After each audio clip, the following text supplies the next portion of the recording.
ایک دیہاتی نے پتھر مار کر امام مسجد کو قتل کر دیا۔ دیہاتی کو موت کی سزا سنا دی گئی، لیکن گاؤں والوں نے اس بات کا مطالبہ کیا کہ ہم اپنے امام مسجد کا بدلہ لینا چاہتے ہیں، اس مجرم کو سنسار کر کے مار دینا چاہتے ہیں۔ دیہاتی سے جب آخری خواہش پوچھی گئی تو اس نے کہا کہ میں اسی ممبر پر کھڑے ہو کر ایک تقریر کرنا چاہتا ہوں جس ممبر پر امام مسجد نے اپنا آخری خطبہ پیش کیا تھا۔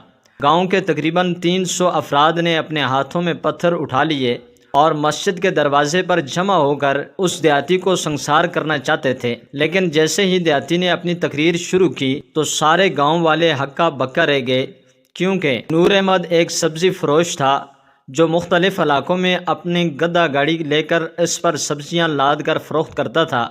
وہ پچھلے 10 سال سے یہی کام کر رہا تھا۔ آج وہ سبزی لے کر جیسے ہی گاؤں میں داخل ہوا تو اس نے ایک عجیب منظر دیکھا کہ 8-10 اوباش نوجوان ایک لڑکی کو گھیرے ہوئے تھے اور اس کے ساتھ زبردستی کر رہے تھے۔ نور احمد دیکھ کر حیران ہوا کہ دن دیہڑے یہ کون سی بدماشی ہے کہ وہ نوجوان لڑکی کو یوں چھیڑ رہے ہیں۔ اس نے اپنی گدا گاڑی سائیڈ پہ کی اور نوجوانوں کی طرف بھاگا۔ اس نے دیکھا کہ 2 نوجوانوں کے ہاتھ میں شراب کی بوتلیں تھیں اور وہ نشے میں دھت لڑکی کو داغدار کرنے کی کوشش کر رہے تھے۔ نور احمد لڑکوں کو منع کرنے لگا کہ لڑکی کو جانے دو، اس سے کیوں تنگ کر رہے ہو، مگر وہ اوباش نوجوان بات سن ہی نہیں رہے تھے۔ آخر نور احمد نے اپنی چھڑی اٹھائی جس سے وہ گدے کو ہانکتا تھا، اس چھڑی سے ان لڑکوں پر حملہ کر دیا۔ انہوں نے مل کر نور احمد کی سخت پٹائی کر دی، اتنا مارا کہ اس کے سر سے خون بہنے لگا۔ وہ بے بس تھا اور کچھ نہیں کر سکتا تھا، لیکن وہ ہر صورت اس لڑکی کی عزت بچانا چاہتا تھا۔ وہ زور زور سے آوازیں دے کر گاؤں والوں کو پکارنے لگا، بچاؤ بچاؤ، لڑکی کی عزت خطرے میں ہے، مگر کوئی بھی اس کی پکار پر گھروں سے باہر نہ نکلا۔ جب کچھ سمجھ نہ آیا تب بھاگتا ہوا مسجد کی طرف روانہ ہوا۔ امام مسجد اس وقت مسجد کے اندر ہی سو رہا تھا۔ یہ اس گاؤں میں پچھلے 25 سال سے امام مسجد کے فرائض سر انجام دے رہا تھا اور تمام گاؤں والے اس کی بہت عزت کرتے تھے۔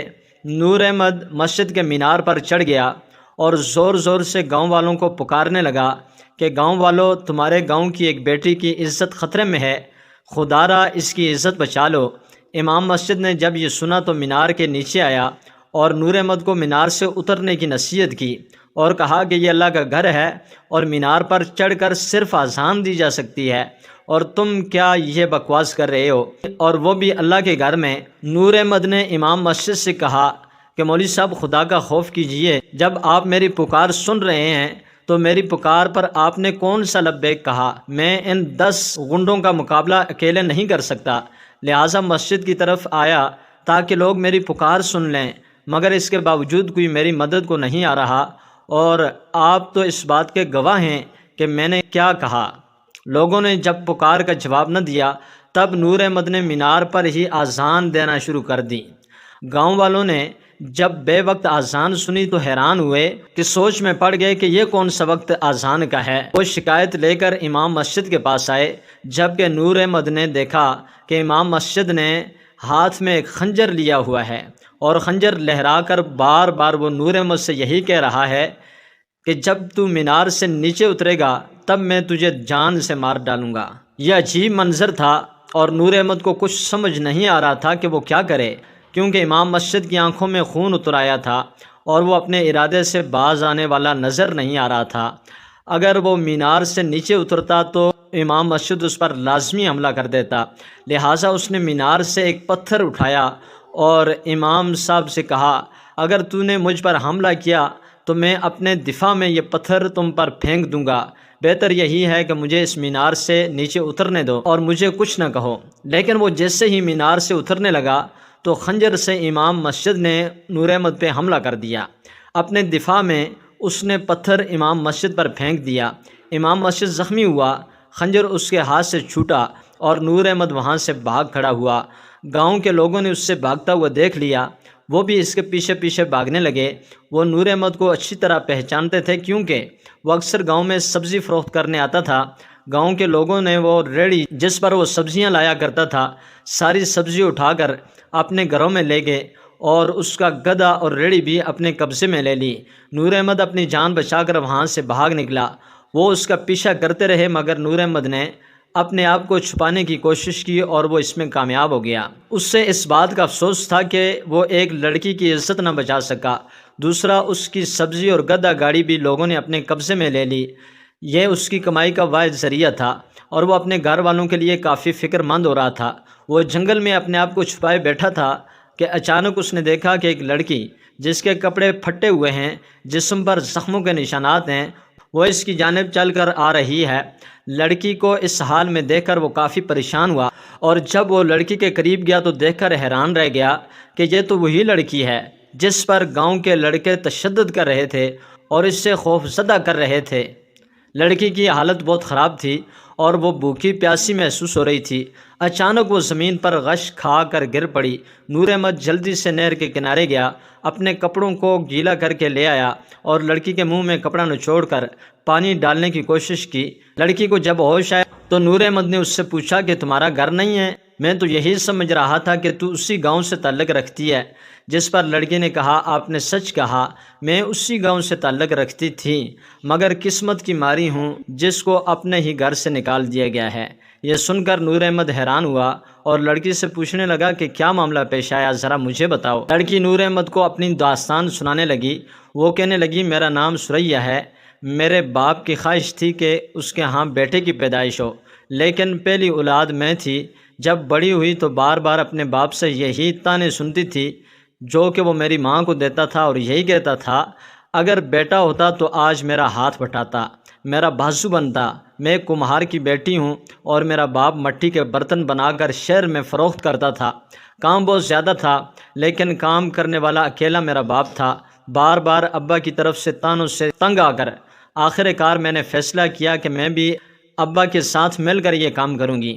پہلے تو اس نے مجھے منع کیا کہ یہ کام مردوں کے ہیں، لیکن میں نے ضد کی کہ میں یہ کام کر سکتی ہوں اور آپ کو آپ کا بیٹا بن کر دکھاؤں گی۔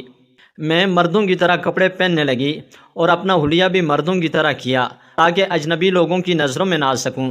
باپ کے ساتھ مل کر کام کرنا شروع کیا، مٹی کے برتن بناتی تھی اور اس کے بعد شہر میں جا کر فروخت بھی کرتی تھی۔ میں نے ابا کو یہ ثابت کر کے دکھایا کہ میں آپ کے بیٹے سے کم نہیں۔ اگر میری جگہ آپ کا بیٹا بھی ہوتا تب بھی اتنا کام نہ کر پاتا۔ ابا جان نے جب دیکھا کہ یہ تو میرے شانہ بے شانہ کام کر رہی ہے تو اس نے ماں کو طعنے دینے بند کر دیے۔ گاؤں میں کوئی بھی شخص اس حقیقت سے واقف نہیں تھا کہ کمہار کے ساتھ کام کرنے والی اس کی بیٹی ہے، کیونکہ میں نے اپنا حلیہ تبدیل کر لیا تھا۔ لیکن اس شہر کے رئیس کے بیٹے کو کسی طرح اس بات کا علم ہو گیا کہ کمہار کے ساتھ کام کرنے والی لڑکی کوئی مزدور نہیں بلکہ اس کی بیٹی ہے۔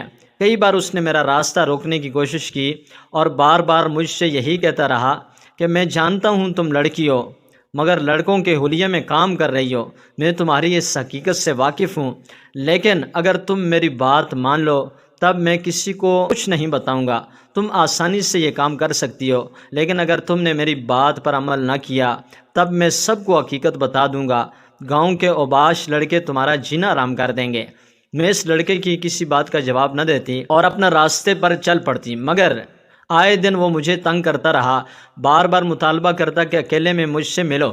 ایک دن میں نے سختی کے ساتھ منع کر دیا کہ مجھ سے ایسی امید مت رکھنا، میں غریب ضرور ہوں لیکن ایک شریف گھر سے تعلق رکھتی ہوں، میرا باپ ایک شریف آدمی ہے۔ اگر آئندہ تم نے میرا راستہ روکنے کی کوشش کی تو میں تمہارے باپ کے پاس چلی جاؤں گی اور تمہاری شکایت لگاؤں گی۔ اس پر اس رئیس کے بیٹے کو غصہ آ گیا۔ اس نے میرے انکار کو اپنی انا کا مسئلہ بنا لیا۔ اس نے مجھ سے بدلہ لینے کا جو فیصلہ کیا، وہ خود تو اس معاملے میں سامنے نہیں آنا چاہتا تھا، لیکن اس نے اپنے اوباش دوستوں سے یہی کہا، یہ جو لڑکوں کا حلیہ بنا کر پھرتی ہے یہ کمہار کی بیٹی ہے، اس نے مجھے انکار کیا ہے، اس کا وہ حال کرو کہ زندگی بھر یاد رکھے۔ وہ لڑکے میری طاق میں تھے اور میں اس بات سے بالکل ناواقف تھی۔ صبح ہی میں برتن فروخت کرنے کے لیے شہر کی طرف جا رہی تھی، تب انہوں نے میرا پیچھا کیا اور میرے ارد گرد جمع ہونے لگے۔ میں نے ادھر ادھر دیکھا، یہ صبح کا وقت تھا، گاؤں کا کوئی شخص میرے سامنے نہیں تھا۔ میں مدد کے لیے پکار رہی تھی لیکن کوئی میری بات نہیں سن رہا تھا۔ اس کے بعد ان لڑکوں نے مجھ پر حملہ کیا۔ میں نے یہ بھی دیکھا کہ آپ میری مدد کے لیے آئے تھے اور اس بات کے لیے میں دل سے آپ کی شکر گزار ہوں۔ کم از کم آپ نے میری عزت بچانے کی کوشش تو کی۔ آپ تو میرے گاؤں کے پاس ہی نہیں تھے، میرے اپنے گاؤں والوں نے میری مدد نہ کی، الٹا میری عزت کو داغدار کرنے کی کوشش کی۔ آپ نے میری عزت بچانے کی کوشش کی تو انہوں نے آپ پر حملہ کیا، آپ وہاں سے بھاگ کھڑے ہوئے۔ میں نہیں جانتی تھی کہ آپ کہاں گئے، لیکن انہوں نے دوبارہ میرے کپڑے پھاڑنے شروع کیے اور کافی حد تک مجھے زخمی بھی کیا۔ اس گاؤں کے باسی تو میری مدد کو نہ آئے، لیکن گاؤں کے کتے جمع ہو گئے۔ ان کتوں نے ان اوباش نوجوانوں پر بھونکنا شروع کیا اور بعد میں ان کو کاٹنا شروع کیا۔ انسان تو میرے کام نہ آ سکے، لیکن ان کتوں کی وجہ سے وہ اوباش نوجوان وہاں سے بھاگنا شروع ہوئے۔ اللہ تعالیٰ نے میری عزت تو محفوظ رکھی، لیکن انہوں نے میرے کپڑے پھاڑ ڈالے تھے اور زخمی بھی کیا تھا۔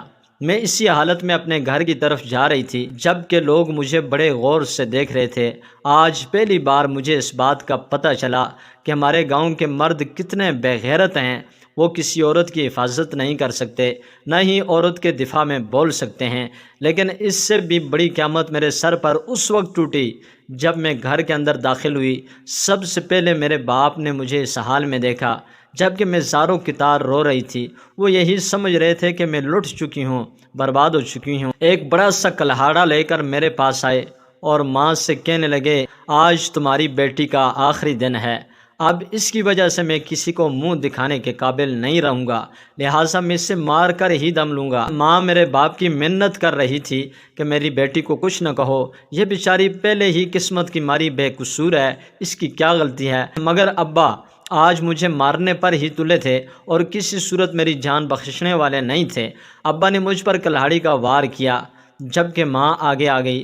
وہ بار بار میری ماں سے یہی کہہ رہا تھا کہ میرے سامنے سے ہٹ جاؤ ورنہ میں تجھے بھی مار ڈالوں گا۔ جب ابا کے تیور میں نے دیکھے اور سمجھ چکی تھی کہ ابا کسی طور پر مجھے چھوڑنے والا نہیں، تب ہاتھ جوڑ کر کہا، بابا مجھے مت ماریے، میں آپ کا یہ گھر چھوڑ کر چلی جاؤں گی اور کبھی لوٹ کر واپس نہیں آؤں گی۔ اس پر ابا نے مجھ سے کہا، چلی جا یہاں سے اور اپنی بات سے مکرنا مت، اس گھر کا دروازہ تم پر ہمیشہ ہمیشہ کے لیے بند ہو چکا ہے۔ میں اسی پھٹے پرانے لباس میں گھر سے واپس نکلی۔ مجھے کچھ سمجھ نہیں آ رہا تھا کہ میں کہاں جاؤں۔ چلتی ہوئی اس جنگل سے گزری تو آپ نظر آئے اور آگے کی کہانی آپ خود جانتے ہیں۔ نور احمد نے لڑکی کی یہ دکھ بھری داستان سنی تو اس سے اپنا نقصان بھول گیا۔ نور احمد نے اس لڑکی سے کہا، اگر گھر کے علاوہ تمہارے کہیں پر بھی رشتہ دار ہیں تو مجھے ان کا پتہ بتاؤ، میں تمہیں عزت کے ساتھ وہاں چھوڑ کر آؤں گا۔ مگر ثریا نے یہی کہا کہ میرا اس دنیا میں کوئی نہیں، ماں باپ میرا واحد سہارا تھے، لیکن ابا نے مجھے گھر سے نکال دیا اور میری ماں بے بس اور بوڑھی تھی، وہ میرے لیے کچھ نہ کر پائی۔ کافی دیر سوچنے کے بعد نور احمد نے لڑکی سے کہا، چلو میرے ساتھ میرے گھر۔ نور احمد کی بیوی نے جب دیکھا کہ ایک اجنبی نوجوان لڑکی جس کے پھٹے پرانے کپڑے ہیں وہ ان کے گھر آئی ہے تو اپنے شوہر سے پوچھا کہ یہ لڑکی کون ہے اور اس کو اپنے ساتھ کیوں لائے ہو؟ اس پر نور احمد نے اپنی بیوی کو سارا ماجرا بیان کیا۔ اس کی بیوی نے فوراً نور احمد سے کہا، آپ کی بات اپنی جگہ درست ہے، لیکن ایسے اس لڑکی کو ہم اپنے گھر تو نہیں رکھ سکتے، لوگ عجیب و غریب باتیں کریں گے۔ نور احمد نے بیوی کو سمجھایا کہ کچھ دنوں کی بات ہے، میں کچھ سوچتا ہوں اور اس لڑکی کا کہیں نہ کہیں بندوبست کرتا ہوں۔ مگر ایک ہفتہ گزر جانے کے باوجود وہ اس نتیجے پر پہنچا کہ اس سے نکاح کیے بغیر کوئی چارہ نہیں، بغیر نکاح کے اس لڑکی کو اپنے گھر میں نہیں رکھ سکتا تھا۔ اس نکاح پر اس کی بیوی بہت ناراض ہوئی اور نور احمد سے جھگڑا شروع کر دیا۔ اس نے اپنی بیوی کو سمجھایا کہ یہ بے سہارا لڑکی تھی جس کا دنیا میں کوئی نہیں، جس کے اپنے سگے باپ نے اسے اپنانے سے انکار کر دیا۔ میں ایسی لڑکی کو کیسے بے یار و مددگار چھوڑ سکتا ہوں؟ نور احمد نے کچھ پیسے جمع کیے، پھر انہی پیسوں سے ایک نئی گدا گاڑی خرید لی اور دوبارہ منڈیوں سے سبزی خرید کر اپنا پرانا پیشہ اختیار کیا۔ ثریا نے اپنے شوہر سے کہا کہ میں مٹی کے برتن بنانا جانتی ہوں، اگر آپ مجھے اجازت دیں تو میں یہ کام کر کے 4 پیسے کما سکتی ہوں۔ لیکن نور احمد نے اس سے سختی سے منع کیا اور کہا کہ ہمارے ہاں یہ رواج بالکل نہیں پایا جاتا کہ عورتیں گھروں سے باہر کام کریں، جب تک میں زندہ ہوں تو میں کام کرنے کی کوئی ضرورت نہیں۔ اب نور احمد کی غیر موجودگی میں اس کی بیوی ثریا کو خوب ملامت کرتی تھی اور بار بار یہی کہتی تھی کہ تم نے میری زندگی برباد کی، پتہ نہیں منحوس کہاں سے آ ٹپکی میری زندگی میں، اور اس بات کی بھی دھمکی دیتی تھی کہ نور احمد سے کچھ نہ کہنا۔ وہ جب بھی گھر واپس آتا تو ثریا افسردہ انداز میں اس کے سامنے بیٹھ جاتی، مگر کبھی بھی کچھ نہ بتایا۔ وہ بہت سی باتیں اپنے دل میں چھپائے زندگی گزار رہی تھی اور اس کے دل کا بوجھ بڑھتا جا رہا تھا۔ نور احمد کی غیر موجودگی میں وہ اب اس سے مارنے لگی تھی اور اب ثریا سے یہ ذلت مزید برداشت نہیں ہو رہی تھی۔ چنانچہ ثریا نے ایک دن موقع دیکھ کر گھر سے ایک چادر لی اور چل پڑی۔ وہ نہیں جانتی تھی کہ وہ کہاں جا رہی ہے، مگر دل ہی دل میں یہی سوچ رہی تھی، میری وجہ سے کسی دوسرے کا گھر برباد نہ ہو۔ نور احمد جب سبزی فروخت کر کے گھر واپس آیا تو اس نے پوچھا کہ ثریا کہاں ہے؟ بیوی نے اس سے کہا کہ شاید محلے والوں کے پاس گئی ہے، تمہیں پریشان ہونے کی ضرورت نہیں، وہ واپس آ جائے گی۔ شام ہوئی تو ابھی تک وہ واپس نہ آئی تو نور احمد پریشان ہوا اور بیوی سے پوچھا کہ وہ کہاں ہے۔ پورا گاؤں چھان مارا لیکن وہ کسی جگہ نظر نہ آئی۔ اس نے اپنی بیوی پر سختی کی اور پوچھا کہ بتا ثریا کہاں ہے؟ کیا تم نے اس سے کچھ کہا تو نہیں؟ جس پر بیوی نے انکار کیا، میں نے اس سے کچھ نہیں کہا، مجھے ایسے محسوس ہوتا ہے کہ وہ گھر سے بھاگ گئی۔ آپ نے غلط لڑکی کا انتخاب کیا تھا، وہ گھر سے بھاگنے کی عادی ہے، اس لیے تو اس کے باپ نے بھی اس سے گھر سے نکال دیا تھا اور اب آپ اس سے اپنے گھر لائے، پھر اس سے نکاح بھی کر لیا، یہ تو آپ سے بہت بڑی غلطی ہوئی ہے۔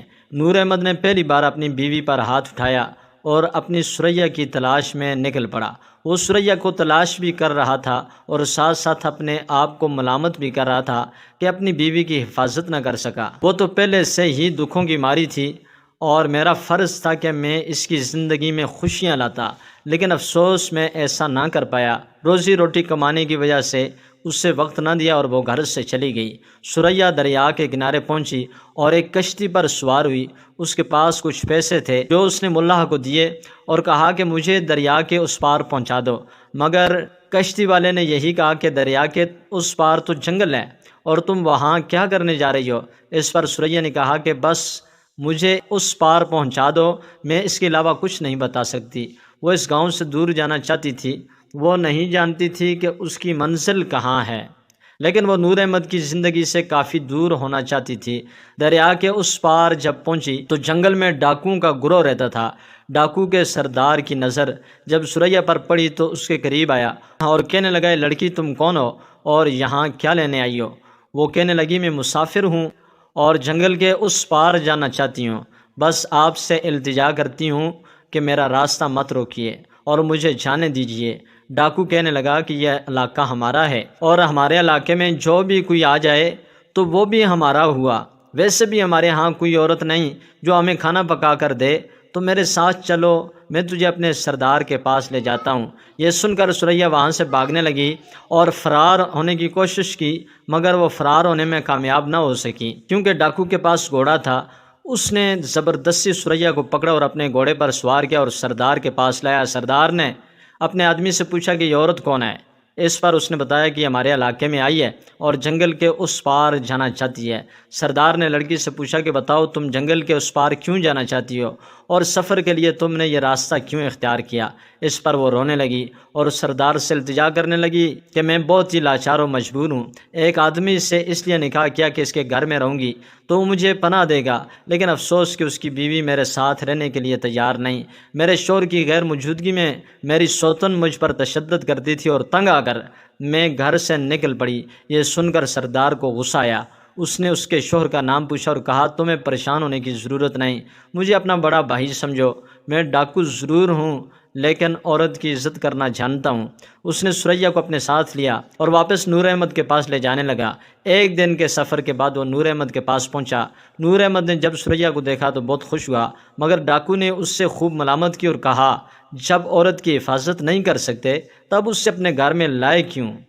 تمہاری غیر موجودگی میں تمہاری بیوی اس پر تشدد کرتی تھی اور یہ بیچاری جو پہلے ہی کافی دکھی تھی گھر چھوڑ کر چلی گئی۔ نور احمد نے جب یہ سنا تو اپنی بیوی سے پوچھا کہ تم نے ایسا کیوں کیا جب کہ میں نے تمہیں منع کیا تھا کہ کبھی ایسا مت کرنا؟ ثریا کافی تکلیفیں جھیل کر میرے پاس آئی ہے، اس سے مزید پریشان مت کرنا اور اپنی بہن سمجھنا، لیکن تم نے ایسا نہ کیا۔ اس نے اپنی بیوی کو اپنے ساتھ لیا اور میکے چھوڑ آیا اور کہا کہ تم ادھر اس وقت تک رہو گی جب تک تمہیں اپنے غلطی کا احساس نہیں ہوگا۔ وہ واپس آیا اور ثریا سے معافی مانگی اور کہا، اب تمہیں کوئی تنگ نہیں کرے گا۔ 2 دن کے بعد ثریا کے پاس اطلاع آئی کہ اس کی ماں کی وفات ہو چکی ہے۔ ثریا نے اپنے شوہر سے کہا کہ میں اپنی ماں کا آخری دیدار کرنا چاہتی ہوں۔ نور احمد بیوی کو لے کر اس کے گاؤں میں گیا تو گاؤں والوں نے فوراً نور احمد کو پکڑ لیا۔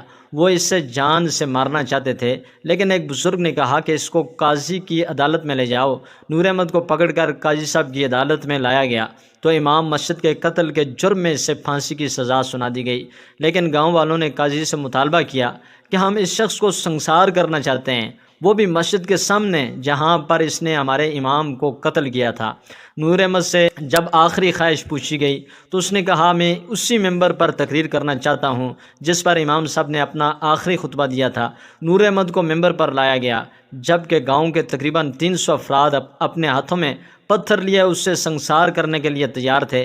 نور احمد نے اپنی تقریر شروع کی اور کہا کہ مجھے ضرور سنسار کیا جائے، لیکن میرے ساتھ کچھ اور لوگوں کو بھی سنسار کیا جائے۔ سب سے پہلے اس باپ کو سنسار کیا جائے جس نے اپنی مجبور بیٹی کو گھر سے نکال دیا، حالانکہ وہ پہلے سے ہی مظلوم تھی۔ اس کے علاوہ میرا یہ بھی مطالبہ ہے، گاؤں کے ان 300 مردوں کو بھی سنسار کیا جانا چاہیے جن پر کتے بازی لے گئے اور وہ ایک لڑکی کے تماشائی بنے رہے۔